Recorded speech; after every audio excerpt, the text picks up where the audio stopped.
Jean Stories presents One Night with Playboy. Written by Eshang. Girl, sumama ka na. Huwag ka na nga masyadong KJ. Irap na pagkakasabi ni Fiona kay Kira. Medyo naiinis na siya kay Kira dahil ayaw na naman sumama nito kahit na anong pilit pa ang ginagawa nila. Minsan lang naman to. Sa kamalay mo, mamatay ka na bukas, sige ka. Hindi ka na makakapag-enjoy pa. Ani naman ni Margie na naglalagay ng foundation sa kanyang muka. Nagpapaganda na naman masyado para lapitan na naman daw siya ng mga lalaki sa bar mamaya. Ikaw din, magsisisi ka sa huli dahil masyado kang ganyan. Pagsabat naman ni Marian na sinusukat naman ng tube dress. Kanina pa siya nagsusukat at hanggang ngayon ay hindi pa din sapat dahil wala pa daw siyang nahahanap at napipili sa daming magaganda. Napanguso na lamang si Kira sa kanya tinanggalang salamin sa kanyang mga mata. Hindi naman malabo ang kanyang mga mata. Nasanay lang talaga siyang nagsusuot ng salamin simula nung bata pa siya. Grabe ka naman, parang tinatakot niyo ako sa mga sinasabi niyo. Reklamo ni Kira. Napatigil si Marian sa pagtitingin sa kanyang sarili sa salamin. Hindi ka naman namin tinatakot, Gaga. Nagsasabi lang naman kami ng posibilidad na mangyari. Saka, totoo naman talagang hindi ka nag-i-enjoy. Puro ka trabaho, pagsusulat sa Wattpad, tas tambay sa bahay. Ani Marian na umirap. Nagkamot sa ulo si Kira. Hindi niyo naman ako ka-vibes. Saka, hindi ko din talaga gusto ang mga ganyan. Hindi sa maarte ako. Paliwanag ni Kira. Alam niyo naman wala talaga akong hilig sa mga ganyang bagay. Sabihan ng KJ. Dagdag pa ni Kira para mapairap ang mga kaibigan niya. Ano ka ba kasi masasanay kung pinipigilan mo ang sarili mo? Dapat, hayaan mo ang sarili mo na matuklasan ng mga bagay na hindi mo pa natutuklasan. At dapat hayaan mo ang sarili mong maranasan ng mga bagay na dapat mo talagang maranasan. Hindi yung ganyan. Pagpapaintindi ni Margie.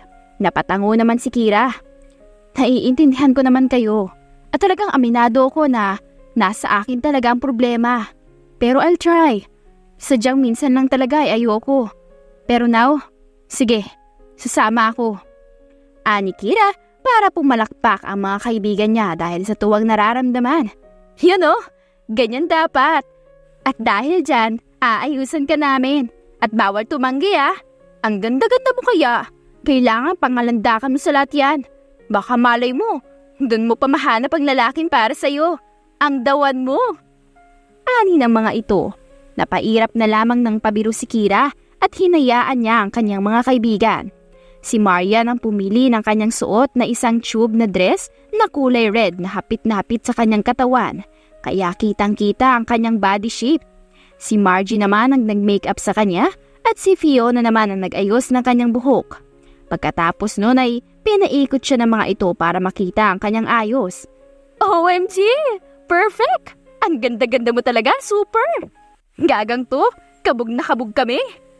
Ani Margie na impit pang napatili habang namamangha ang mga matang nakatingin kay Kira na halos hindi na nila makilala dahil sa ayos nito. Kung sa natural na mukha niya at walang ayos ay maganda na, mas lalo siyang gumanda ngayon dahil sa simpleng make-up na mayroon sa kanyang mukha. Girl, ligawan na lang kaya kita. Ani naman ni Maria na nakatungangan na ngayon kay Megan na nakangiti ng bahagya. Ako din, gusto ko na ding ligawan ka. Grabe ah, natitibo na ako. Ani naman ni Fiona na inikutan niya pa si Kira. Ano ba yan? Huwag naman kayong ganyan sa akin. Nahihiya na ako. Ani Kira na namumula ang mga pisngi dahil sa pagpuri ng mga kaibigan niya sa kanya at sa sinasabi ng mga ito. Huwag kang mahiya sa amin, girl. Dahil deserve mo talagang ganyang purihin ka. Sobrang ganda mo kaya. Ani naman ni Margie na hinahawakan pa ang kanyang buhok. Grabe naman kasi kayo kung pumuri. Lahat naman tayo magaganda. Ani Kira, pero ikaw ang pinakamaganda sa lahat, no? Ani naman ni Marian. Napangiti na lamang si Kira. Nahihiya pa siya. Wala na akong masabi kaya shut up na lang ako. Ayaw ko naman makipagtalo sa inyo pero sobrang thank you sa inyo. Na-appreciate ko ang ganda ko. At salamat din dahil na-appreciate niyo yung ganda ko. Kahit na meron din naman kayo. Ani Kira, para ka kasing goddess talaga, bes. Kahit may makeup o wala. Saka, hindi lang naman kami ang nagagandahan sa'yo kundi marami. Kaya nga dapat nga nasasanay ka na. Saka, paano pa kaya kapag nakita na nila na nag-ayos ka? Dilaglag na lang mga panga nila habang nakanganga. Tapos nakatulala sa'yo. Namamangha sa taglay mong ganda. Hindi na malayan na napasukan na pala ng langaw mga nakabukang mga bibig nila. Ani Margie, pagak silang mga natawa. Nagiging magkakatunog kasi ang mga sinabi ni Margie the way sa pagkakabigkas niya at sa tono ng kanyang pananalita. Natawa sila dahil sa huling sinabi ni Margie. Gagang to, kuhang-kuha na agad ang posibleng reaksyon eh.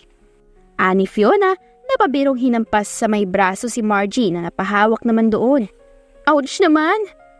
Maarteng daing ni Margie. Lah, ang OA hindi naman masakit. Ani Fiona, masakit kaya da? Porkit hindi ka lamang nasasaktan dyan. Di mo alam kung anong pakiramdam ng masaktan ng isang inaping babae. Niloko, sinaktan at iniwan at pinagpalit sa pangit. Pag-e-emote na ni Margie na nakahawak sa kanyang bandang dibdib. Dok, gising na naman ang pasyente na nakalimutan na namang uminom ng gamot. Naiiling na sabi ni Marian. Hayaan na naman siya guys, nagsisimula na namang umepekto ang sakit niya sa ulo. Sabi naman Fiona. Pagkatapos kong ibigay ang lahat sa kanya, ganito lang pala ang gagawin niya sa akin. Di sana, hindi ko na lang siya minahal ng sobra. Hindi na lang sana ako nag-effort ng todo kung maghahanap din pala siya ng iba. Ano ba pagkukulang ko sa kanya? Emote na naman ni Margie. Napairap na lamang ang kanyang mga kaibigan sa kasyad ni Layasan. Yan, diyan kayo magagaling. Ang iwanan ako pagkatapos mapakinabangan ng sobra. Mga walang puso at kaluluwa. Anya pa, nababaliw na talaga siya. Ani naman ni Kira at pagak na natawa. Nang matapos na silang mag-ayos at asikasuhin ang kanilang mga sarili, ay dinala na nila ang kanilang mga dapat dalhin. Nagpara sila ng taxi papunta sa bar na kanilang pupuntahan. Wala namang okasyon o kung ano. Talagang nagkaayayaan lang talaga sila na nadamay pa si Kira na nananahimik sa isang tabi. Habang nasa loob sila ng taxi ay nag-uusap sila. Nakikinig naman ng pasimple ang taxi driver. Gaga, walang magwawala masyado Ani Fiona na pinaalalahanan ng mga kasama. Pabiro siyang nahampas ni Margie. Nagsabi ang nagwawala naman sa inuman tapos nagsusuka pa. Wow Sarcastic na sabi ni Margie para pagak na matawa si Fiona. Sa kanilang magkakaibigan ay si Kira ang naging bunso nila. Kahit na si Kira pa ang mas malawak ang mag-isip. Mature kumbaga. Magaling magpayo at may alam sa mga bagay-bagay. Ang kanyang utak ay talagang nasa realidad. Ang kaso ay si Kira ang pinaka-KJ sa kanila at talagang manang kung tatawagin dahil masyadong nagsosolo lamang. Bihira nga lang nila maisama sa kanilang mga gala at pahirapan pa talaga sila sa pag-aaya. Though naiintindihan naman nila yon kasi may mga kanya-kanya naman talaga tayong hobby at gusto sa buhay. Si Fiona naman ang pinakamatanda sa kanilang lahat pero buwan lang naman. Pero ito ang pinakamadalas na nag-iisip bata sa kanila na nakakatuwa, hindi kagaya ni Margie na nakakairita. Pero may mga times talaga na talagang nagagamit ni Fiona ang pagiging pinakamatanda niya sa lahat. Silang dalawa ni Kira ang nagiging ate sa kanilang apat. Kapag may problema ay kanilang dinadamayan agad. Si Marian at Margie naman ay magkasing edad lamang at halos same vibes sila. Ito ang madalas na magdrama sa kanilang lahat. Masyadong broken palagi sa mga taong minamahal. Silang dalawa ang mabilis na mauto sa pag-ibig at talagang go din naman kapag may mga lalaking lumalandi sa kanila. Kaya kapag nasasaktan ay walang nagagawa kasi nga nasaktan. Hindi pwedeng sisihin ng lalaki dahil kumagat din naman ng dalawa at sila ang matatawag na parang malas sa pag-ibig. Si Fiona ay nasa tamang lalaki na at matagal na sila ng kasintahan nito. Man of God din. Kaya hindi talagang magagawang magloko o kaya naman isaktan si Fiona. At higit sa lahat ay napaka-green flag ng kanyang boyfriend. Hindi masyadong mahigpit kay Fiona dahil malaki naman ang tiwala ng lalaki sa kanya. Habang si Fiona naman ay nasa maayos na lalaki, si Kira naman ay kabaliktaran. Kasi si Kira ay wala pang nagiging kasintahan kahit isa lamang. No boyfriend since birth. Kahit na marami namang nagkakagusto sa kanya noon at marami ang nanliligaw pero walang pumasa kay Kira. Kahit na maayos naman ng mga lalaki ay ayaw nito. May mga ganun talagang babae at hindi naman natin pwedeng sisihin kung bakit ganun siya dahil baka may dahilan kung bakit ayaw niyang sumubok sa isang relasyon at hindi pwedeng pilitin ang ganung bagay dahil may tamang panahon na para talaga sa iyo ang love at dadating talaga ang panahon na mapupunta ka talaga sa tamang tao. Pagbaba nila ng taxi ay nagtatawanan pa din sila. Pinakita muna nila sa nagbabantay sa labas ang kanilang mga ID dahil minsan ay may mga nagpapanggap lang na legal age na nalalaman na lang ng mga nagbabantay dahil may scanner sila ng mga fake ang ID. Kilala na din naman sila sa bar, maliban kay Kira na hindi pinapapasok. "Miss, bawal ka dito. Bawal ang minor," sabi ng lalaki. Natigilan si Kira. "Hala, hindi na po ako minor." Ani naman ni Kira. Pinasadahan siya ng tingin ng lalaki simula paa hanggang sa itaas. Nakalimutan ni Kira ang kanyang ID dahil hindi naman siya na-inform na kailangan palang magdala noon, kaya wala siyang dala. Hindi niya din naman alam. "Di talaga, miss. Mayayari kami dito kapag may pinapasok kaming minor at wala ka ding dalang ID." Ani pa ng lalaki. Napakamot ng ulo si Kira at napahinga. Bumalik naman ang mga kaibigan niya nang mapansin na wala si Kira sa kanilang likuran. Agad na lumapit si Margie sa lalaki at saka may binulong dito. "Pasok na kayo, miss." Ani ng lalaki bigla para mapatingin si Kira sa kaibigan na kinindatan lamang siya kaya mabilis na siyang pumasok.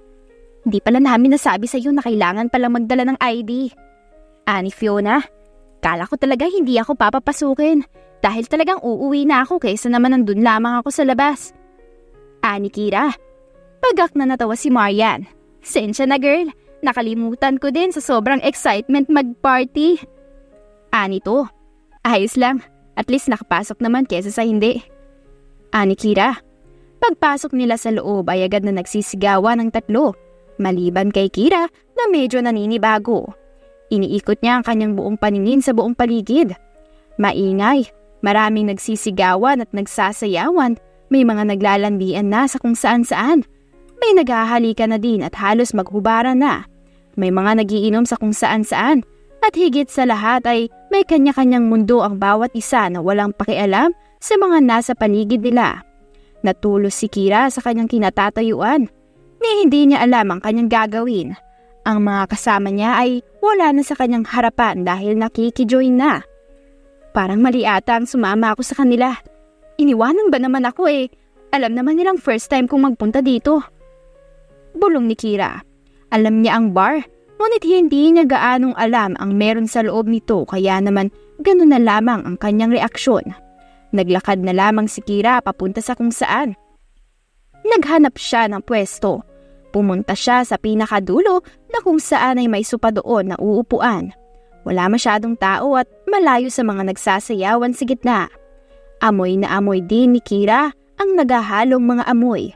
Natahimik lamang siyang nag-iisa roon habang pinagmamasdan pa ang mga nangyayari sa paligid. Grabe, ganito pala mga taong pumupunta dito. Halos wala ng pakundangan sa mga sarili. Hindi na nahihiya. Pero sino ba naman ako para i-judge sila kung wala naman akong alam kung bakit ganito na lang sila? Ani pa ni Kira. Samantala, si Margie, Marian at Fiona naman ay hinahanap na si Kira. Gaga kayo, bakit nyo kasi iniwan? Alam nyo naman na hindi sanay si Kira sa ganito. Ano na lang iisipin at mararamdaman niya ha? Pagalit na sabi ni Fiona sa dalawa. Huwag na tayong magsisihan dito. O ano pa naman kasi pare-parehas naman tayong may kasalanan. Masyado tayo na-excite to the point na nakalimutan na natin si Kira. Ang mahalaga ay hanapin na natin siya. Sambit ni Marian. True. Sang-ayon naman ni Margie para mapairap si Fiona dahil alam niyang magkakampihan ang dalawa. Hindi na sila nagsisihan pa at hinanap na lang si Kira. Nag-message din sila dito para alamin kung nasaan. Kanya-kanya sila ng paghahanap. Hindi maiwasan ni Fiona ang mag-alala dahil alam niyang maraming mga loko, gago at malalandi sa lugar na kung saan sila ngayon. Nag-aalala siya para kay Kira dahil napaka-inosente talaga nito pagdating sa ganitong bagay. Sa kabilang banda, kakasakay lang ni Gary sa kanyang sasakyan. Nakangisi itong nagmamaneho papunta sa bar. Nagkaayayaan kasi silang magkakaibigan. Pagdating niya sa bar ay agad niyang pinapasok at hindi na hinanapan ng ID dahil siya naman ang may-ari ng bar na yun. Pagpasok niya sa loob ay nakuha niya agad ang atensyon ng ibang kababaihan. Litaw na litaw kasi ang angkin niyang kagwapuhan kahit na medyo madilim ang paligid. Kumikinang ang hikaw sa isang tainga niya. May pagka-bad boy kasi ang dating ni Gary, kaya naman gustong gusto ng mga kababaihan. "Babe, nice naman at nandito ka na!" Ngiting sabi ni Sandra na mabilis na humalik sa labi ni Gary at saka yumakap sa may leeg nito. Naghalikan agad silang dalawa ng mapusok, walang pakialam sa paligid. Gumapang naman ang palad ni Gary sa iba't ibang bahagi agad ng katawan ni Sandara. Nakilit naman si Sandara sa paghalik nito sa kanyang leeg. "Masyado mo naman ako na-miss, babe," ani Sandara na nakaupo na sa kandungan ni Gary sa isang sofa. Hinahaplos niya ang dibdib nito. Kilala si Gary bilang pagiging playboy at womanizer dahil malandi ito at maraming nalalanding mga babae. Iba-iba ang mga babaeng nakakasama niya at nalilink sa kanya na hindi naman niya itatanggi dahil totoo naman yun. Sa lakas ng dating at karisma ay nagagawa niyang mauto ang mga kababaihan, lalo na kapag gusto niya. Itong mga babae naman na ito ay go din naman sa kanya. Hindi naniniwala si Gary sa totoong pag-ibig, kaya naman naglalaro lamang siya. Para sa kanya kasi ay uto-uto ang mga babae. May isang babaeng sineryoso niyang mahalin, naging sila. Naging magkarelasyon silang dalawa ngunit nagawa siyang lokohin ng babaeng yun. Tipong binigay niya lahat ng pagmamahal niya, maging ang effort kaso wala pa din talaga. Nakahanap pa ang babae ng ibang lalaki na mas higit pa daw sa kanya. At dahil doon na natutong hindi magseryoso si Gary pagdating sa pagmamahal. Nasaktan siya at gumaganti siya sa kasalanan ng babaeng yun. May bawat kwento talaga ang bawat isa, kaya hindi natin masisisi ang isang tao kung bakit ganun siya, kung bakit ganun ang ugali niya, dahil may dahilan iyon. "Sinong kasama mo, babe?" Tanong ni Sandara na hinahalikan ng leeg ni Gary na hinahayaan siya. "I'm with my friends. Nandyan lang sila at nakikipaglandian." Sagot ni Gary. Napahagik-hik si Sandara nang haplusin ni Gary ang kanyang hita. Si Sandara ang pinaka nagiging kalandian ni Gary sa dami niyang nagiging babae. Ito lang din talaga ang binabalikan ni Gary dahil matagal na din silang naglalandian. Pero hanggang dun lamang. Parehas sila ni Sandara ng karanasan sa mga unang taong minamahal nila kaya naging best buddy na sila. "Ako din. Kasama ko din yung mga kaibigan ko makikipaglandian din sa mga kung sino." Sabi naman ni Sandara sabay hagik na naman. Hinalikan niya si Gary sa labi na gumanti din naman agad sa kanya. Habang naghahalikan silang dalawa, ay hindi alam ng mga ito na pinapanood pala sila ni Kira sa hindi kalayuan sa kanilang pwesto. Kitang-kita sila nito dahil halos katapatan lang sila. Isang sofa lamang ang pagitan nila, kaya kitang-kita ni Kira ang mga ito.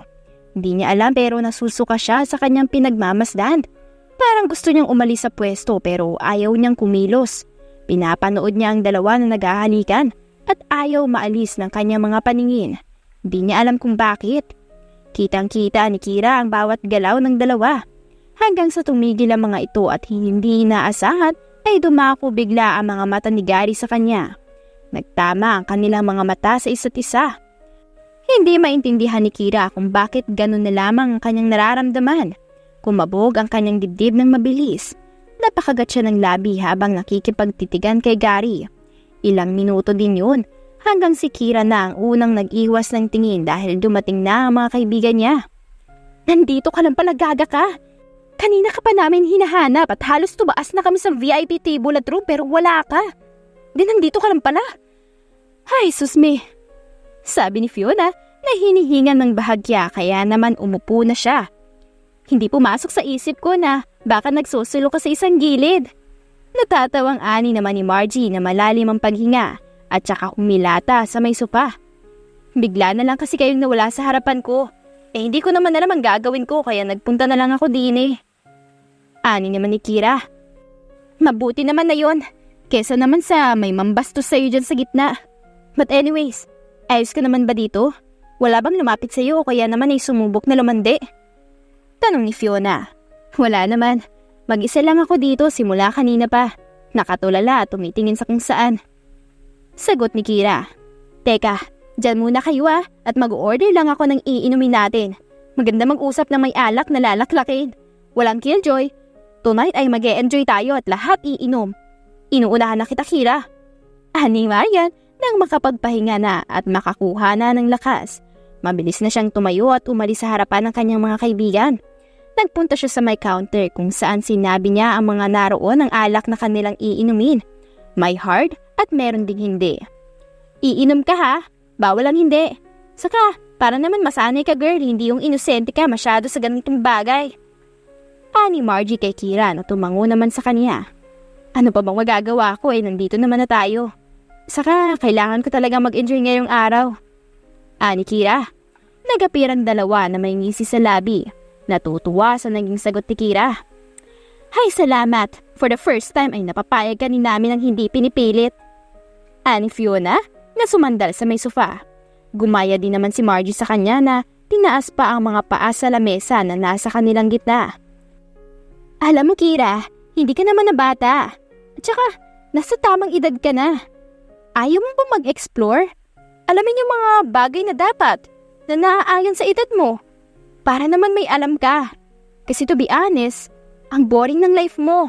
Wala man lang exciting. Try mo naman mag-new kagaya ng ganito. Sabi ni Fiona sa kapinasadahan ng kanyang mga daliri ang mahabang buhok. Wala ka ding boyfriend. Iniisip nga namin kung paano ka mag-aasawa kung masyado kang ilap sa mga lalaki. Dagdag naman ni Margie. Hindi naman nakaimik si Kira dahil may point naman talaga ang kanyang kaibigan. At totoo naman ang sinasabi ng mga ito. Nagsasabi lang kami ng totoo ha, kaya wag naman sana ikaw ma-offend. Sanay ka naman na sa amin Sabi ni Fiona.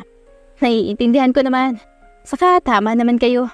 Di ko naman itatanggi ang bagay na yan kaya it's okay to me. And I'm thankful nga na sinasabi niyo pa sa akin ang mga bagay na yan. Sabi ni Kira and she sighed. Tinatry ko naman kaya nga sinusubukan ko na ngayon She added para mapabangon si Fiona sa pagkakasandal. Yan, ganyan dapat. Hindi ka si Kira para sa wala lang. Kaya dapat pinagmamalaki mo sa sarili mo. Lalo na at ang dami mo talagang may pagmamalaki. Maganda at matalino ka pa. Proud na sabi ni Fiona. Grabe ka naman, hindi naman sobrang talino. Siguro may alam lang talaga ako pero hindi naman ay pagyayabang ang ganung bagay. Sabi naman ni Kira. Baliw. Pinagyayabang dapat yun Lalo na kapag may nangaaway sa'yo. Sabihin mo maganda lang siya. Ikaw, maganda na, matalino pa. Mahirap kang awayin Ani pa ni Fiona. Girls, here na. Let's begin the party. Sigaw ni Marian nakakarating lamang. Kasama ang isang lalaki na may dala ng kanilang alak na iinumin. Inilapag ito sa kanilang table. Bigyan mo si Kira. Sigaw ni Margie kaya agad nilang binigyan si Kira ng isang baso. Napatitig muna si Kira doon at saka siya napalunok. Buong buhay niya ay hindi pa siya nakakainom ng kahit na anong alak, kaya naman hindi niya alam kung ano ang lasa nito. Huwag ka na magdalawang isip. Kapag natikman mo na yan, uulit-ulitin mo. Dahil sa sarap kaya go na girl. Masanay ka. Pag-udyok ni Fiona kaya naman kinuha na ni Kira ang baso. Nagbilang siya ng 3 sa kanyang isipan bago niya lagutin ang alak. Gumuhit agad ang pait sa kanyang lalamunan. Kaya naman napapikit siya. Nagpalakpakan naman ang kanyang mga kaibigan na tuwang-tuwa. OMG!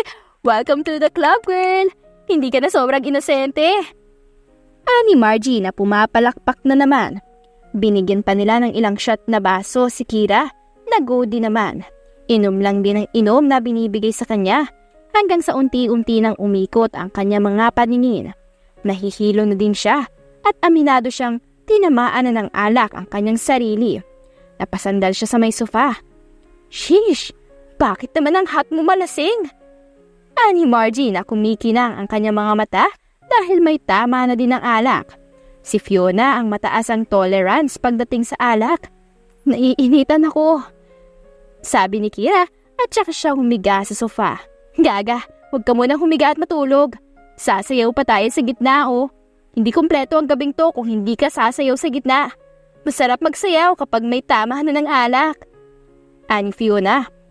Hinila nila si Kira patayo na wala namang nagawa nang dalhin na siya ng mga kaibigan sa dance floor.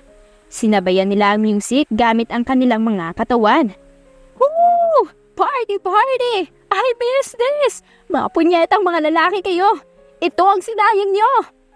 Samut-saring sigawan nila maliban kay Kira na nakangiting sumasayaw lamang. Umiindayog ang kanyang katawan na may pagtaas pa ng kanyang kamay sa ere. Baka bukas ay nandini na ulit si Kira. Masyado ka nang nag-e-enjoy. Sabi naman ni Fiona. Hindi naman umimik si Kira na patuloy sa pagsayaw hanggang sa tuluyan na silang nawalan sa ulirat at nag-e-enjoy na lamang. Wala na silang pakialam sa kanilang paligid. Tanging kasiyahan na lamang ang namamayani sa kanilang mga sarili. Tumatawa silang apat. May mga nakakabangga na sila ng mga kababaihan pero wala lang sa kanila. At sa nababangga naman nila ay sumasabay na lang din sa kanila. Sa hindi kalayuan naman ay pinapanood ni Gary si Kira. Nakuha ni Kira ang atensyon niya simula na magtama ang kanilang mga mata. Hindi alam ni Gary kung bakit naging ganun na lamang siya bigla. Nawala na ang atensyon niya kay Sandara at tanging kay Kira na lang na kanina niya pa pinagmamasdan ang bawat kilos. Simula nang umalis sa pwesto nito hanggang sa magsasasayaw na sa dance floor na nakikisabay pa sa mga taong naroon. Kanina pa wala ang atensyon mo sa akin. Sino ba kasi tinitingnan mo dyan? Huwag mong sabihin may iba ka na namang target na babae ha? Ani Sandara sa maayos na tono pero deep inside ay naiirita na siya. Hinanap niya kung sino ang tinitingnan ni Gary pero hindi niya alam kung sino sa mga babaeng nagsasayaw sa gitna. Napairap na lamang si Sandara sa kawalan at saka siya tumayo. Bahala ka nga muna dyan. Ani Sandara sa kapadabog na umalis sa harapan ni Gary na wala namang pakialam. Hindi pinansin ang nag-e-emote na si Sandara. Humalikip-kip si Gary at saka siya ngumising nakatitig kay Kira na nagsasayaw pa din. Iba ang spark ng kanyang mga mata. Halata ngayon lang siya dito sa bar na to. I like her innocence. Dem. Ani Gary at saka siya pumitik sa hangin. Hindi ko alam kung anong karisma mo ba't mo nakuha ang atensyon ko. Anya pa at saka pinaglalaroan ng isang daliri ang labi. Hinahaplos ito. Nakapangdekwatro siyang panlalaki. Nagpatuloy ang kasiyahan ng magkakaibigan sa dance floor. May dala silang baso doon na may lamang alak. Umiinom sila habang nagsasayaw.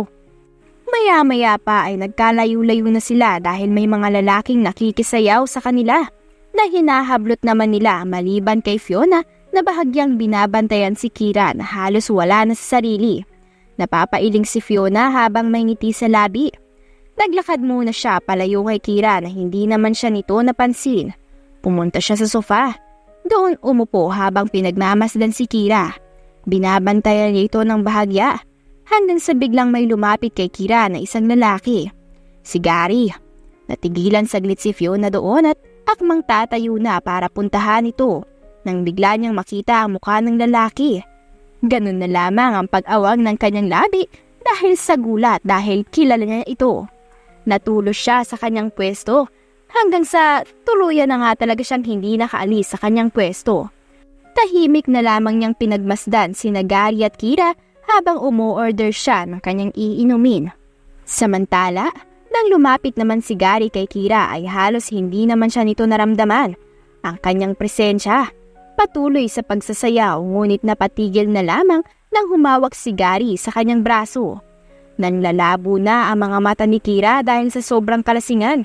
Kaya naman hindi na niya malinaw na nakikita ang itsura ni Gary sa kanyang harapan. Just dance, babe. Bulong ni Gary sa kanyang tainga. Nakiliti naman si Kira dahil doon pero napahagikik siya ng bahagya. Sino ka? Lasing na tanong ni Kira. Napangisi si Gary. Damn, ang lambing ng boses niya. Ang sarap sa tainga. Anya, sa mahinang boses at saka niya pinilig ang kanyang ulo. Napahawak siya sa bewang ni Kira nang muntik na itong matumba. Hilik his lower lip nang makita niya ang lasing na mukha ng dalaga dahil bagya na itong nakahiga sa kanyang mga braso. Inayos niya ito. Napasandal si Kira sa kanyang bandang dibdib na napapaungot ng pagak. Hindi maiwasan ni Gary na amuyin ng bahagya ang ulo ni Kira at halos lang hapin niya dahil sa bango.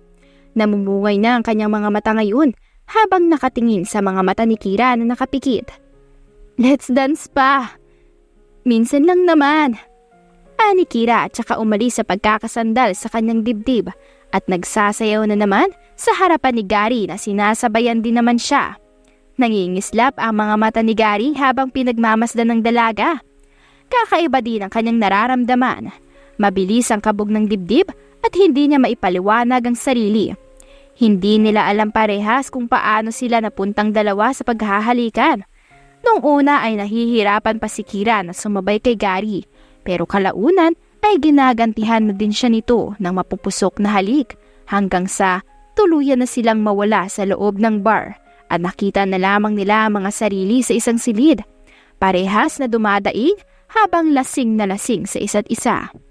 At sa gabing yun ay may nangyari sa kanilang dalawa na hindi alam ni Kira, habang si Gary ay natutuwa habang inaangkin ng babae na may pagmamahal. Kinabukasan, dahan-dahang nagmulat ng mga mata si Kira at sa sakit ng ulo ang kanyang naramdaman. Napadaing siya ng ilang beses at napamura ng marami hanggang sa maramdaman niya ang sakit sa kanyang gitna. Ouch! Ano nangyari kagabi? Tanong ni Kira ng mahina. Dahan-dahan siyang napatingin sa kanyang gilid nang maramdaman na may katabi pala siya. Nanlaki ang kanyang mga mata at napaawag ng bahagya ang kanyang mga labi at akmang sisigaw nang mabilis na lamang siyang bumangon at halos matumba pa dahil sa sakit ng kanyang gitna. Wala siyang ni isang saplot at tanging kumot lamang na hawak niya ang tumatakip sa kabuuan ng kanyang katawan. Mabilis niyang hinanap ang kanyang mga damit sa sahig. Pinilit niyang tumayo ng maayos at magbihis ng tahimik para hindi magising si Gary na mahimbing sa pagkakatulog. Halos mataranta pa si Kira sa kung ano ang iba pa niyang hahanapin hanggang sa mabilis na lamang siyang lumabas. Doon niya na na-realize na nasa isang hotel pala siya matapos makasakay sa taxi. Halos hingaling siya sa kanyang pagsandal sa upuan. Oh my God! Ano nangyari kagabi? Anong kagagahan ang ginawa ko? Ina! Mura ni Kira sa kanyang sarili. Nagtataka naman na patingin ng taxi driver sa kanya na napansin naman ni Kira kaya bahagya siyang nahiya at sinabi na lang address kung saan siya uuwi. Sa biyahe ay hindi mawala sa isipan niya ang lahat. Inaalala niya din ang pangyayari kagabi. Uuntugin niya sana ang sarili niya sa bintana nang ma-realize niya lamang na hindi siya nag-iisa sa loob. Kaya sinisisi na lamang niya ang kanyang sarili sa isipan. Samantala, nagising naman si Gary sa mahimbing niyang pagkakatulog. Agad niyang hinanap si Kira sa kanyang tabi. Ngunit wala na ito doon. Tanging pag-iling na lamang ang kanyang nagawa. At saka siya tumayo para suotin ang mga hinubad ni Kira sa kanya. Dem, mga babae talaga. Pagkatapos kang pagsawaan, gamitin, bigla ka nalang iiwan ng walang paalam. Ani Gary. Nang matapos siyang magbihis ay inayos niya naman ang sarili. Akmang aalis na sana siya nang makita niya ang bedsheet ng kama. Halos mapamura siya nang may makitang mga dugo sa puting bedsheet. Shit, she's fucking virgin. Gosh! Gulat na ani ni Gary. Hindi niya napansin yun kagabi dahil sa sobrang busy niya kay Kira. Nawala na siya sa ulirat simula nang matikman niya ang matamis na labi nito. Napahawak na lamang si Gary sa kanyang ulo at saka siya napailing. Hindi niya naman alam ang kanyang sasabihin hanggang sa lisanin niya na lamang ang silid. Si Kira naman ay nakauwi na at nabungaran niya ang mga kaibigan na bakas ang pag-aalala sa mga muka. Halata ang pagkakataranta. Agad siyang napansin ni Marian na nanlalaki ang mga mata at mabilis na pumunta kay Kira, kaya naman dahil doon ay naagaw niya na ang atensyon ng mga kasama na nagsilapitan din kay Kira. Tangina kang babae ka! Saan ka galing? Hinanap ka namin sa kung saan-saan at nagtatanong-tanong din kami. Pati sa may-ari ng bar. Nag-report din kami sa polis pero wala pang 24 hours kaya hindi sila pwedeng gumawa na lang ng aksyon. Nag-aalalang tuloy-tuloy na sabi ni Fiona na napahilamos pa ng muka. Halos mabaliw na kami kakaisip kung nasan ka. Lahat na ata ng alam naming puntahan na namin. Kaso wala ka. Saan ka ba nagpunta ha? Ayos ka lang ba? Wala bang masakit sa'yo? O kaya naman ay may nangyaring hindi maganda? Ano bang nangyari sa'yo? Sunod-sunod na tanong ni Margie na nag-aalala ang boses. Nagpapalit-palit ang tingin ni Kira sa kanyang mga kaibigan hanggang sa napahinga siya at naglakad papunta sa sofa ng paika-ika. Napansin niyo ng mga kaibigan niya. Bakit ka ganyan maglakad? May nangyari nga talagang hindi maganda sa'yo. Sabihin mo sa amin. Ani ni Marian. Nang makaupo na sila ay doon na nagsimulang magsalita si Kira sa kung ano ba ang nangyari sa kanya. Kinuwento niya sa mga kaibigan ng lahat simula sa mga naalala niya na nangyari kagabi. Nagulat ang mga ito. Nanlaki ang mga mata habang natulos sa kanilang kinauupuan. Ilang beses pa ang mga napasinghap. Napatulala na din sa kanya. Shit! Ani Fiona, kilala mo ba kung sino siya? Nalaman mo ba ang pangalan niya? May ginamit ba siyang proteksyon? Tanong ni Fiona. Napailing si Kira. Hindi ko alam kung meron siyang ginamit. Basta ang alam ko sobrang sakit ng gitna ako. At halos hindi na ako makatayo. Pero nakilala ko lang siya sa mukha pero sa pangalan ay hindi ko alam. Sagot ni Kira. Nagkatinginan ng tatlo sa isa't isa at may mga pinapahiwatig gamit ang kanilang mga mata. Sumenya sila sa isa't isa pero sa huli ay si Margie na ang nagpatalo. What if mabuntis ka kung sakaling hindi siya gumamit ng proteksyon? Tanong ni Margie. Natigilan si Kira na halos nanlamig sa kanyang kinatuupuan. Hindi pumasok sa isip niya ang bagay na yun. Pero ngayon ay halo-halo na ang nasa isip niya. Hindi siya sure kung may ginamit ba si Gary sa kanya na proteksyon. Pero malakas ang kutob ni Kira na wala. Kung sakaling may mabuo, tatanggapin ko ang bata ng buo-buo. At wala akong kahit anong pagsisisi. Mamahalin ko siya ng higit pa sa pagmamahal ko sa sarili ko. Hindi ko ipaparamdam sa kanya na may kulang. Gagawin ko ang lahat para ingatan, alagaan at maprotektahan siya. At higit sa lahat, kayang-kaya kong kalabanin lahat ng mga tao na may hindi magandang masasabi tungkol sa kanya. Mahinahon na sagot ni Kira. Paano ang ama ng bata kung sakali, Kira? Hahayaan mo ba siyang lumaki ng walang kinikilalang ama?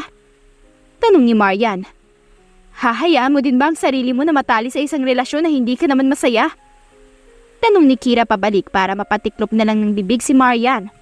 Hindi naman ako madamot kaya hindi ko ipagdadamot ang bata sa kanya kung sakali man. Kung tatanggapin niya ng buo ito, kung talagang tutustusan niya at totoo ang papakita niya, hahayaan ko siya. Pero kung hindi niya tatanggapin, doon ako hindi papayag. Dagdag ni Kira. Kung ano-ano pa ang kanilang pinag-usapan, na nakonclude lang naman na kanilang possibility sa nangyari kina Kira at Gary. Hindi naman nila alam kung ito nga ba ang pangalan nito. Malaki kasi ang chance na mabuntis nga si Kira. Hindi na naitago pa ng tatlo ang pagiging proud nila kay Kira sa kung anong bawat salitang lumalabas sa bibig nito.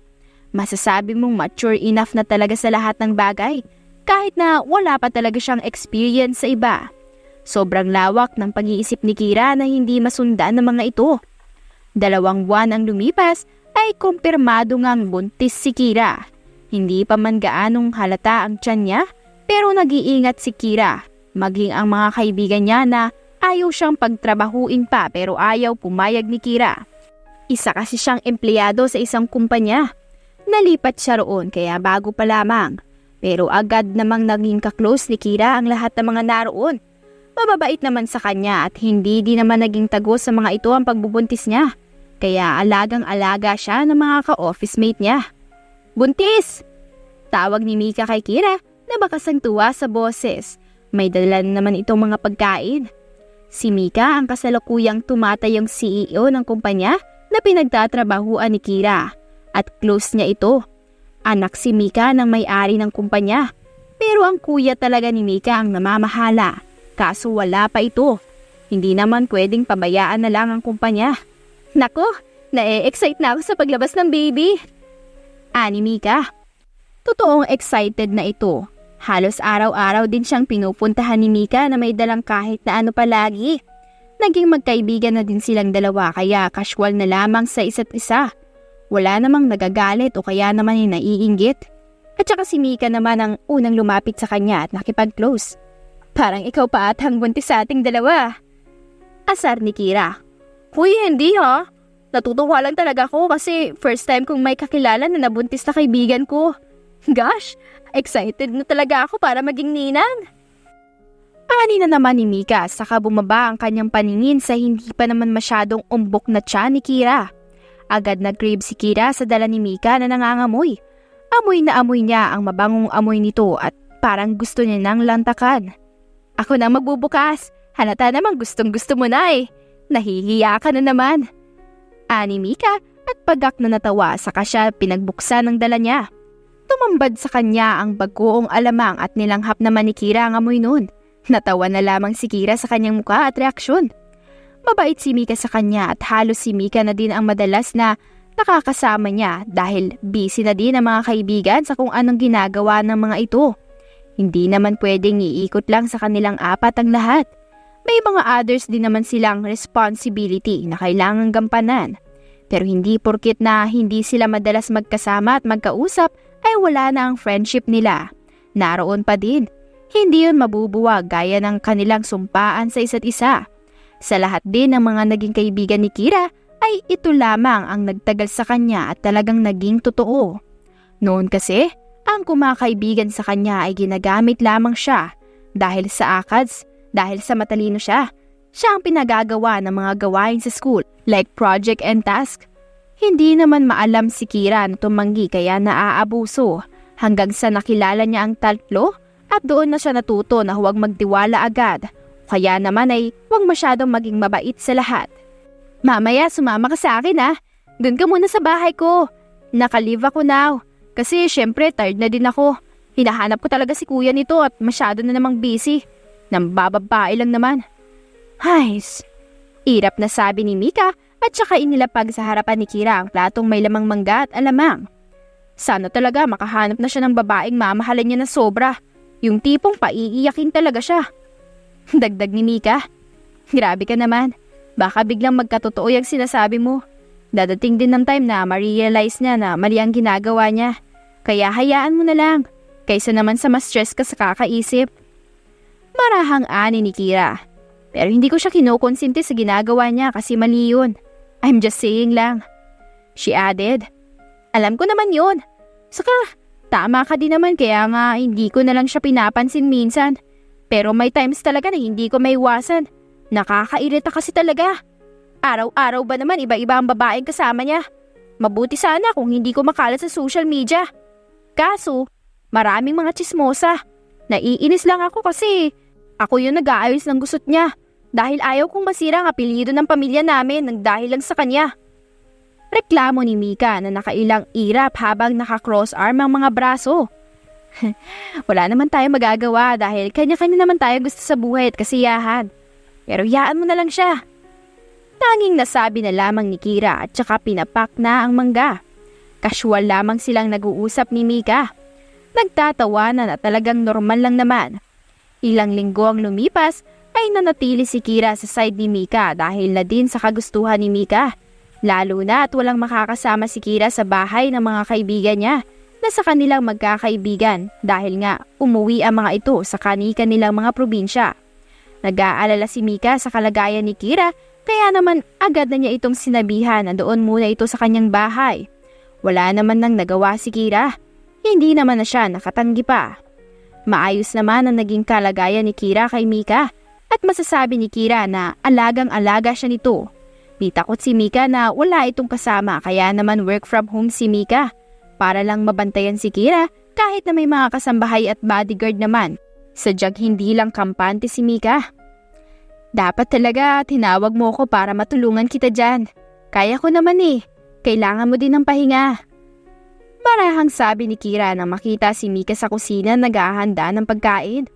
Ano ka ba naman? No need naman. Saka, hindi naman nakakapagod to. Kayang-kaya ko to. Kaya huwag ka na mag-alala. At saka si kuya ang dadating kaya dapat lang na ako ang mag-asikaso at hindi ikaw. Ikaw na lang magpahinga. Sabi naman ni Mika. Napanguso ng maliit si Kira at saka siya dahan-dahan na umupo na agad namang inalalaya ni Mika. Thank you. Ani Kira. Mika smiled at her at bumalik na sa ginagawa nito. Himala at pupunta ata ang kuya mo ngayon. Ani Kira. Alam niya kasi ang kwento ng magkapatid. Halos wala na nga silang maitatago sa isa't isa dahil nag-open na sila.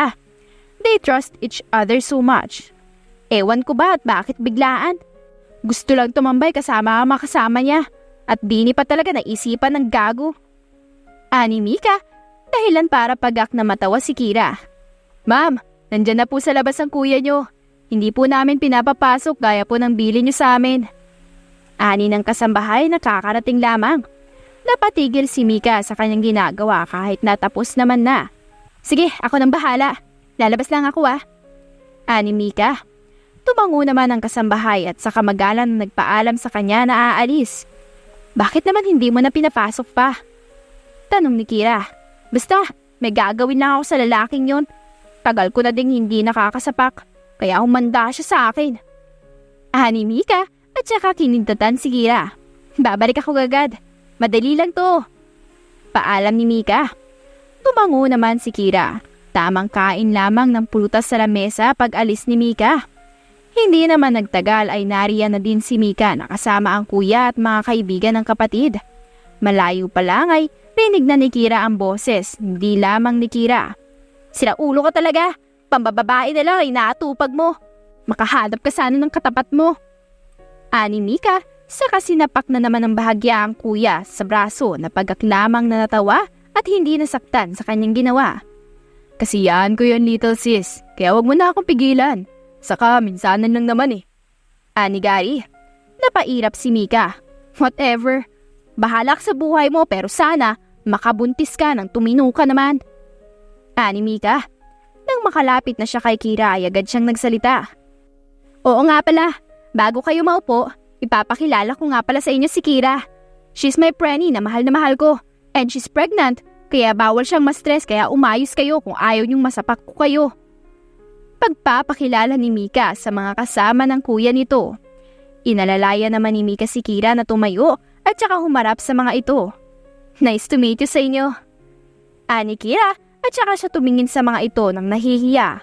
Pero ganun na lamang ang kanyang pagkatigil nang makita niya ang isang lalaki na hindi niya inaasahan na kanyang makikita. Bumilis ang kabog ng kanyang dibdib habang bahagyang nanlaki ang mga mata. Awang din ang labi at bumakas talaga ang gulat sa mga mata. Ganon din si Gary na natigilan at napatitig kay Kira hanggang sa dahan-dahan na bumaba ang mga paningin nito sa tiyan ni Kira.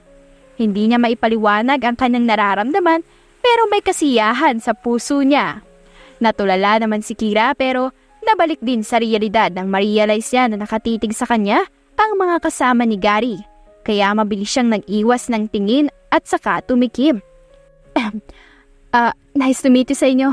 Upo na kayo at samahan niyo na si Mika sa pagkain.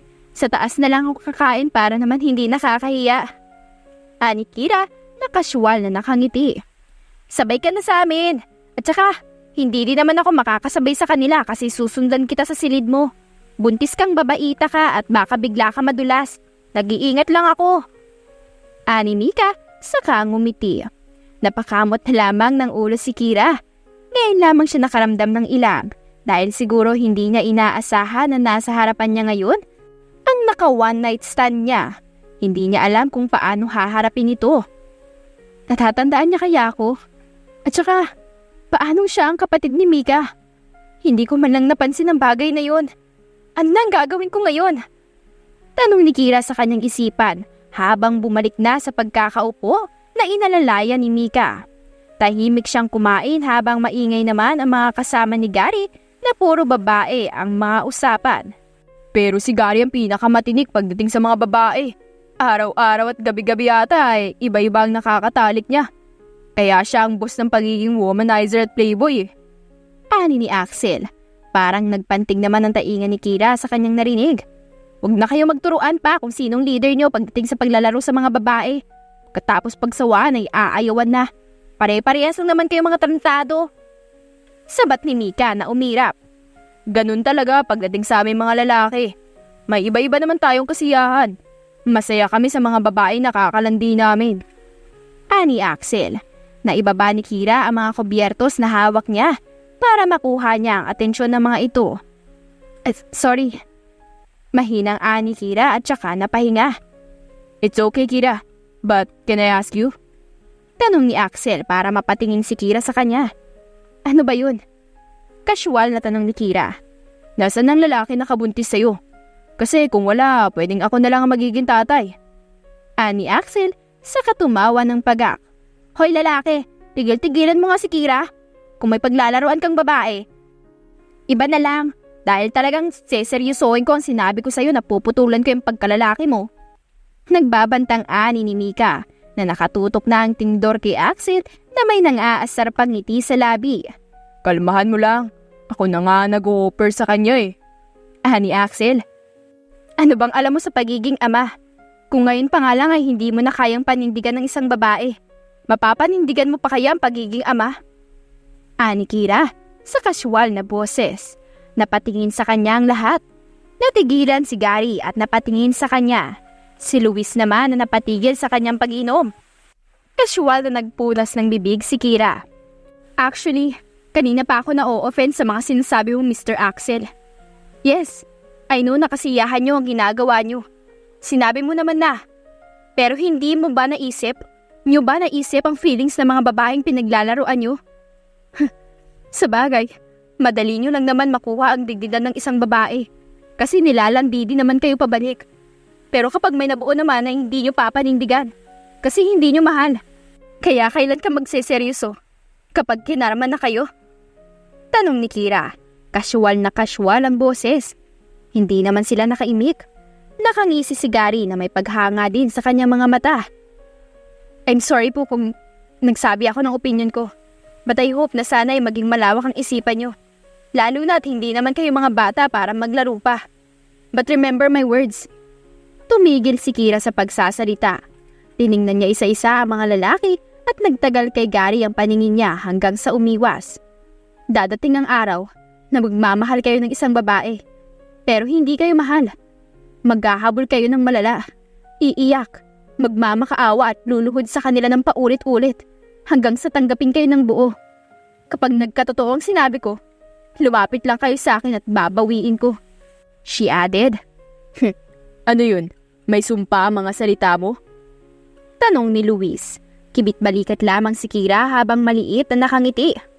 We don't know. Pero marami na akong words na nagkatotoo. At baka sumunod na talaga kayo. Ani Kira at saka siya tumayo. Mabilis namang umalalay si Mika sa kanya. Nakahinga naman si Kira nang makaalis na sila sa kusina. Nakaupo na siya ngayon sa edge ng kama at kasama pa din si Mika na hindi pa naman bumabalik. Grabe ka hoy! Parang ibang Kira ang nakita ako kanina. May pinag-uugutan ka ba? Tanong ni Mika. Huminga muna ng malalim si Kira. May nais akong sabihin sa'yo, Mika. At sana huwag ka mabibigla. Ani Kira na bakas ang seryoso sa mukha. Kaya naman napaseryoso din si Mika. Sige lang, makikinig naman ako. At saka I'll understand everything that you said. Ani Mika. Bumuntong hininga naman si Kira. Hindi ko din talaga alam, Mika. At wala akong naging ideya sa utak ko na ang lalaking nakabuntis sa akin, ang naka one night stand ko ay ang kuya mo. Tandang-tanda ko ang mukha niya kaya sure ako na ang kuya mo ang ama ng dinadala ko. Pagtatapat ni Kira, saglit na hindi nag-sink in sa utak ni Mika ang sinabi niya hanggang sa nanlaki ang mga mata at impit na napatili. Mabilis siyang sumampa sa kama at saka nilapitan si Kira. Oh my gosh! Seryoso ba? Weh! God, I can't believe na tama sinasabi ko sa kanya noon na makakapunti siya balang araw. At ikaw ang magiging karma niya. Ngising aso na ani ni Mika. Wala naman akong pakialam kung ano ang karma niya, Mika. Sinabi ko to sa'yo kasi deserve mong malaman. At malaki ang tiwala ko sa'yo. Ayaw ko din namang maging secret pa. At malaman mo na hindi mo inaasahan. Kaya naguna na ako. Wala naman akong gusto o point na sa sinabi ko. Ani Kira agad. Nakangiti ng malawak si Mika. Tuwang-tuwa siya sa nalaman. Ay nabahala si kuya. Hindi natin sasabihin sa kanya. Bahala siya sa buhay niya. Kailangan na din matutong bilang lalaki, no? Tsaka, hanapin niya ang totoo. Basta, ako? Super happy ko. Hindi ko inaasahan na pamangkin ko pala dinadala mo. I-spoil ko siya like mommy. Ngiting ani ni Mika sa kahinaplos ang tiyan ni Kira. Napangiti naman si Kira. Hindi ko naman ipagdadamot ang bata sa kuya mo, Mika. Pero may doubt pa din talaga ako sa kanya. Lalo na nang malaman kong ugali niya mula sa'yo. Ayaw ko munang malaman niya hanggat hindi siya natututo at nagbabago. Sabi ni Kira, naiintindihan kita. At alam ko na agad ang point mo kaya huwag ka na mag-alala dahil tutulungan kita. Akong bahala. Papaluhudin natin siya. Ani Mika. Nagbanding na lamang ang dalawa sa silid at maraming sinasabi si Mika. Ang dami na agad nitong plano sa magiging pamangkin niya.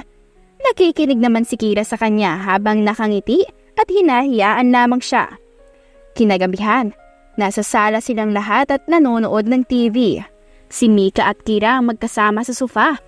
At ingat na ingat ang lahat at baka masagi si Kira. May gender na ba ang baby mo? Tanong ni Luis bigla para mapalingon sa kanya. Seryoso ang mukha nito. Wala pa. Saka parang hindi pa naman ata malalaman. Saka na kapag umbok na talaga siya. Sagot ni Kira. Napatango-tango si Luis. At alam mo ba kung sino ang tatay niyan? Tanong naman ito. Natigilan si Kira. At alam niya ba na nagdadalang tao ka? Hindi naman importante yun. Lalo na tarantado ang tatay niya. Hindi deserve para sa aming dalawa. Ani Kira na sinadya talagang iparinig kay Luis at Gary. Hindi alam ni Kira na may alam na si Luis dahil nahalata niya na ang bagay na hindi naman dapat. Sa kilos at pananalita pa lamang ni Kira. Bumalik na lamang sila sa panonood ng TV. Si Gary naman ay hindi maiwasan na matitigan si Kira na napansin naman ni na Luis at Mika na nakikiramdam na lamang. Ilang linggo ang lumipas ay madalas na si Gary sa bahay ni Mika. Mukhang may hint na talaga ito pero walang nagsasabi ng totoo kay Gary. Nalaman na din ni Luis dahil kay Mika. Hindi niya na maiwasan na kumpirmahin. Mas tama na yan na huwag muna niyang malaman. Huwag niyo munang sabihin sa kanya para matuto siya. Pansin mo, nagbabago na nga siya ngayon. Simula nang pumunta siya ngayon dito sa bahay mo ay wala na siyang nagiging babae. Tapos kapag inaaya namin sa bar ay hindi na sumasama. Ilang beses na kaming tinatanggihan. Nakakapagtaka, di ba? Ani Luis nang nakangisi. Pansin ko nga din yan. At saka, nalaman ko din. Sarap nga niyang asarin eh. Ani naman ni Mika. Si Kira lang pala magiging karma niya. Kung alam ko lang eh. Ani Luis. Kahit kuya ko siya, hindi ko siya gusto para kay Kira. Patunayan niya muna ang sarili niya kay Kira bago ako maging boto sa kanya. Alam ko kung gaano siya ka-playboy. Irap na naman ni Mika. You'll see. Makikita natin kung paano siya kusang magbago dahil hindi siya tatanggapin ng anak niya at ni Kira. Ngising ani ni Luis. Naninigarilyo lamang ang dalawa habang nakasandal sa may pader. Tingin ng tingin si Luis kay Mika dahil may lihim siyang pagtingin dito. Pero ayaw niyang umamin dahil may takot sa kanyang puso. Good morning, pretty. Ngiting bati ni Gary nang makita si Kira na papasok sa kusina. Agad niya itong inalalayan pero mabilis na lumayo si Kira sa kanya na siyang ikinakunot ng kanyang noo. What's wrong? Nagtatakang tanong ni Gary. Ang baho ng amoy ng damit mo. Daing ni Kira. Gusto sana magsalita ni Gary at umangal dahil bagong ligo siya at halos ipanligo niya na din ang kanyang pabango.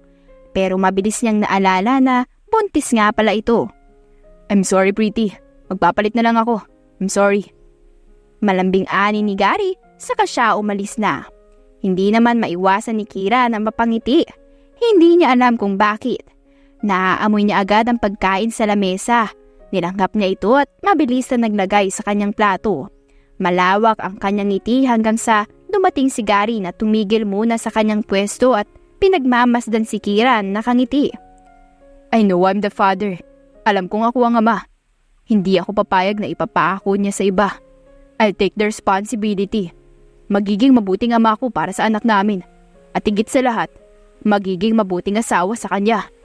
Hindi ako papayag na hindi mangyayari ang bagay na pinapangarap ko simula na makuha niya ang atensyon ko sa gabing yun. Ani Gary sa kanyang isipan. Lumapit na siya kay Kira. What do you want pa? May gusto ka ba bang kainin? Malambing na tanong ni Gary. Napaiktad sa gulat si Kira nang marinig niya ang boses nito. Napatitig si Kira kay Gary. Nagkatitigan silang dalawa. Wala naman na. Saka okay na sa akin to. Maraming salamat. Ani Kira, saka nag-iwas ng tingin. Napahinga si Gary saka siya tumabi kay Kira. Tell me, I'm the father, right? Tanong ni Gary bigla para matulos si Kira sa kanyang kinauupuan. Tandang-tanda kita ng gabing yun. At tanda ko lahat ng mga nangyari sa ating dalawa. Alam ko ding sa'yo lang ako hindi gumamit ng proteksyon. Kaya wala kang dahilan para magsinungaling sa akin. Ani pa ni Gary. Alam mo naman pala, bakit ka pa nagtatanong pa? Saka ano naman ngayon? Kaya ko naman buhayin ang anak ko na mag-isa. Malditang ani ni Kira. Anak natin, Kira. Parehas natin ginawa ang bata. Ani Gary. Napairap lamang si Kira. Saglit na nagkaroon ng katahimikan sa pagitan nila. Namungay ang mga mata ni Gary saka siya lumapit kay Kira. Lumuhod siya sa may gilid ni Kira na napatigil naman sa pagkain dahil napalingon sa kanya. Anong ginagawa mo dyan? Tumayo ka nga dyan. Baka mamaya ay pumasok bigla si Mika at mga kaibigan mo. Baka magtaka sila kung anong ginagawa mo dyan. Ani Kira. Napailing lamang si Gary. Hindi ako tatayo hanggat hindi ko pa nasasabi lahat ng mga gusto kong sabihin sa'yo. Ani Gary. Ano na naman yun? Kung may gusto kang pag-usapan nating dalawa, pwede naman hindi ka nakaluhod. Hindi mo kailangan gawin ang bagay na yan. Ani Kira.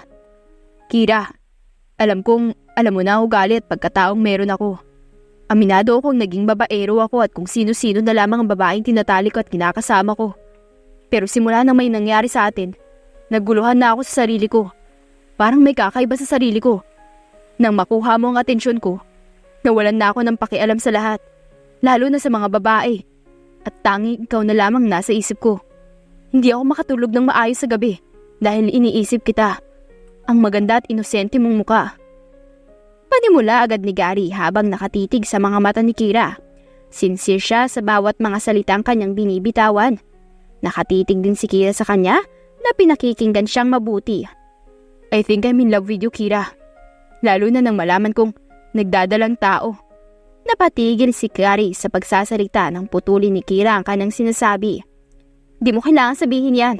Hindi ko ipagdadamot ang bata sa iyo, Gary. Kaya huwag ka mag-alala. Ani Kira. Kira, I'm serious. Mahal kita. Pag-amin ni Gary, namungay na ang mga mata. Bumilis naman ang pintig ng puso ni Kira, lalo na nang hawakan ni Gary ang kanyang kamay at hinalikan. Give me a chance, pretty. Magbabago ako. Nagbabago na ako para sa inyo ni baby at gusto ko to. Papatunayan ko ang sarili ko sa iyo. Nag-deserving ako para sa inyo ni baby. Ayokong lumaki siya na hindi nagmamahala ng magulang niya. Kaya I'll make you fall in love with me, Kira. At wala kang magagawa. Ani Gary? Parang maiiyak naman si Kira dahil sa kanyang naririnig mula kay Gary. Dahil ramdam niya ang seryoso at totoo ang lalaki sa bawat mga salitang binibitawan nito sa kanyang harapan. Hindi ko alam, Gary. Tanging si baby pa lamang ang naiisip ko ngayon pero hahayaan ko ang sarili ko sa kung ano ang magiging gusto niya. Hahayaan ko mahulog ang sarili ko sa iyo. Pero sana, huwag mo akong mabigo kung sakaling mamahalin din kita. Just prove yourself to me at ipakita mo sa akin na karapat-dapat ka nga talaga para sa akin. Sabi ni Kira. Pero kung wala ka talagang nararamdaman na kahit anong pagmamahal, sana respetuhin mo at magtulungan na lang tayong dalawa para sa bata. She added. Napatango naman si Gary at napangiti. Thank you, Kira. Pangakong hindi kita sasaktan at pangakong mamahalin pa kita ng sobra-sobra. Higit sa lahat ay aalagaan kita at poprotektahan ng higit pa sa ginawa nila. Hindi ko hahayaan na mapahamak ang bunso nila. Ani Gary? Oo na, ang dami mo pa pang sinasabi. Siguro ganyan talaga kapag babaero. Masyadong madaldal para mauto ang mga babae. Ani Kira, para pagak na matawa si Gary at saka siya tumayo na. Hindi po, pretty. Sa'yo lang po talaga ako ganito at hindi sa iba. Sabi ni Gary. Kapag may mga gusto ka pa pong malaman tungkol sa akin, huwag kang mahihiyang magsabi. Willing naman ako sagutin lahat ng mga yun. Ani pa nito. Wala naman na dahil nalaman ko na lahat ng tungkol sa'yo mula sa kapatid mo. Ani naman ni Kira. Casual na nag-usap lamang ang dalawa tungkol sa pagbubuntis ni Kira at kung kailan nito nalaman na buntis siya. Hindi na nagtanong si Gary about sa buhay ni Kira dahil alam niya naman ang lahat dahil nagsaliksik siya tungkol kay Kira. Dahil sa mga nalaman niya, ay mas lalo niyang minahal si Kira. Proud siya at pinagmamalaki niya ito. Nagtatawanan na ang dalawa sa kusina na komportable sa isa't isa. Hindi alam ng mga ito na hindi sa kalayuan ay pinapanood sila ni Mika na may ngiti sa labi. Hindi talaga ako nagkakamali na dadating din talaga ang araw na to. At nangyari na nga talaga ang bagay na nais ko. Sabi ni Mika. 8 buwan ang lumipas at nanligaw nga si Gary kay Kira, na hinayaan naman ng dalaga. Pinatunayan ng binata ang kanyang sarili at ginagawa niya ang lahat para dito. Tuluyan na din talaga itong tumigil sa kung anong ginagawa niya noon at talagang mahal na mahal niya si Kira. Sinasagot na nga kita. Ani ulit ni Kira nang matulala sa kanya si Gary hanggang sa napasigaw na lamang ito. Yes, thank you Lord. Tuwang-ani ni Gary at saka pinaghahalikan ng tiyan ni Kira. Baby, can you hear that? Sinagot na ako ni Mami. Mahal na mahal ko kayo. Pagkausap ni Gary habang nakatingin sa tiyan ni Kira, bahagyang nakayukod dito. Namungay ang mga mata ni Gary nang tumingin kay Kira habang nakangiti.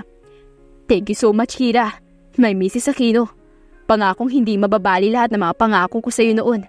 Mahal na mahal kita. Ani Gary, sincere. Mahal na mahal din kita. Ani Kira at nagdampi ang kanilang mga labi habang saksi ang sunset. Naging maganda ang relasyon, ang pagmamahalan ng dalawa hanggang sa ikasal sila at binayayaan pa muli ng 2 magagandang anghel sa kanilang buhay.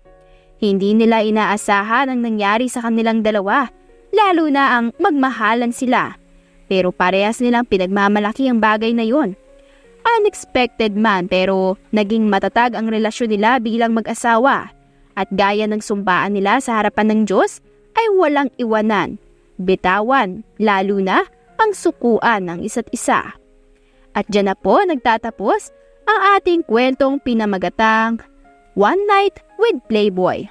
If you like the story, please don't forget to like, comment, share, and subscribe for more wonderful stories. Hanggang sa muli, paalam!